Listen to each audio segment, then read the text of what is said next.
प्रकार भगवान 4 अंशों में प्रकट हुए, जिसमें विशेष भगवान भरत जी महाराज को भी रखे।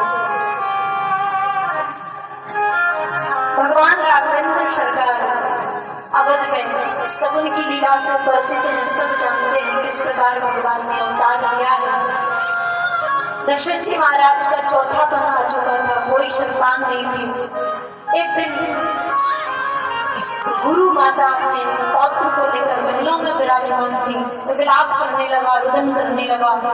रानियों ने चुप कराया, बालक रोया, चुप ना हुआ। रानियों ने जब बात गुरु माता से पूछी तो गुरु माता ने कहा, बालक को ये चिंता है कि आगे चलकर हमारा भरण पोषण कैसे होगा।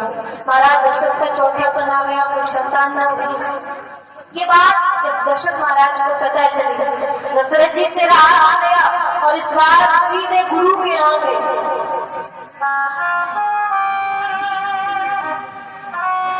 तुरंत गुरु के यहाँ गए, एक क्षण प्रतीक्षा नहीं करी, देर न लगे और गुरु के पास जा करके सारा दुख सुख जो खुद का सुख दुख था वो सब गुरु को समझा। और जब गुरु के चरणों में जाकर के सारी स्थिति रखी तो गुरु ने कहा कि बस इतनी सी बात है, इसके लिए विलाप करते हो, चिंता करते हो राजन। आप जैसे चक्रवर्ती सम्राट को ये शोभा नहीं देता, चिंता ना करें। अरे एक पुत्र की बात क्या, आपके यहाँ तो 4 पुत्रों का जन्म होना है। हुई है, सुन 4 बेटे होंगे। आप तो एक के लिए रो रही हैं, और वो भी ऐसे नहीं होंगे, साधारण बालक नहीं होंगे। तीनों लोकों में जिनका यश गाया जाएगा, जहाँ तीनों लोकों में उनकी कीर्ति फैली होगी, ऐसी संतान आप यहाँ जन्म लेकर के आएंगे। रोने क्यों करते हो? गुरु जब कृपा करते हैं ना तो ऐसी ही कृपा करते हैं। संसार में लोग गुरु बनाते हैं, क्यों बनाते हैं?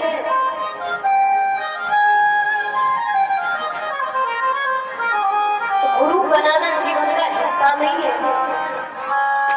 बल्कि जीवन को सही मार्ग, सही दिशा देने के लिए लोग जीवन में गुरु बनाते हैं। हालांकि बुद्धि सब में है, बुद्धिमान सब है, पर कहीं ना कहीं हमारा मार्ग भटक जाता है। उस गुरु की आवश्यकता हमें पड़ती है जब जाकर के वो हमें परमात्मा का मार्ग प्रशस्त करता है। अच्छा, जीवन में भी एक गुरु नहीं, 3 गुरु होते हैं। सबसे पहली गुरु होती है माँ, फिर दूसरे गुरु होते हैं शिक्षा गुरु, समाज में रहना, उठना बैठना, हर चीज का ज्ञान हमें करवाते हैं। और तीसरे गुरु होते हैं विद्या गुरु, जो हमारे लिए हमारे जीवन में परमात्मा का मार्ग प्रशस्त करते हैं, भक्ति का मार्ग हमें पकड़ाते हैं।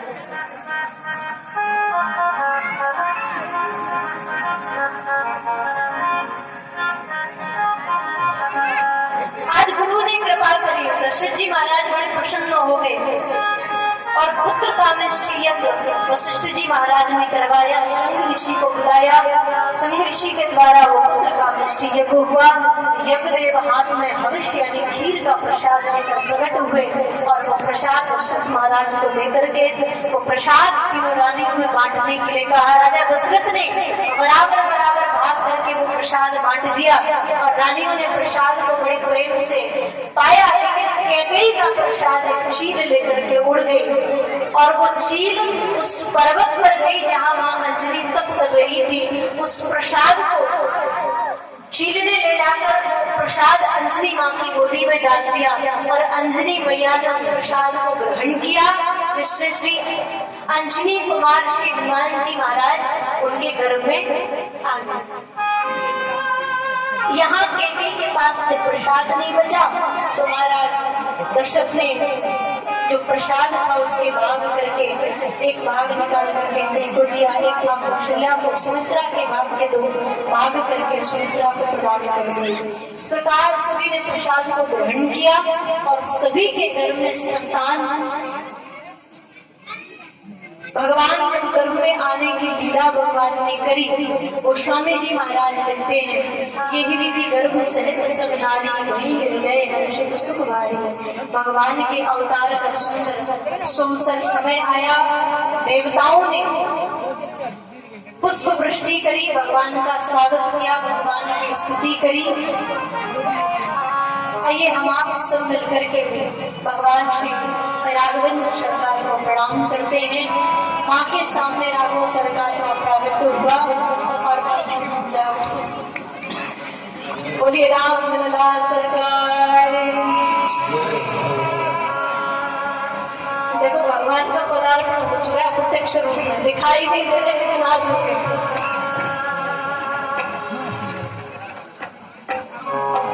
माँ कौशल्या के सामने भगवान का प्रागट्य हुआ।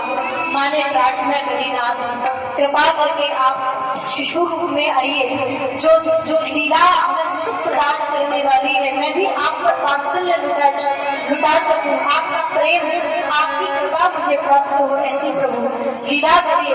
भगवान ने शिशु रूप करके माँ के सामने भगवान प्रकट हुए और यहाँ महाराज तीनों राज्यों के यहाँ सुंदर पुत्रों ने जन्म लिया। दशरथ महाराज को जब ये खबर मिली, दशरथ महाराज बड़े आनंद हो गए। आज अयोध्या धाम में बड़ी बधाइयां गाई जा रही है, बड़ा उत्सव मनाया जा रहा है। आइए हम सब सम्मिलित हो, एक बार में भाव से जयघोष करेंगे, बोले राम लला। अरे जन्म में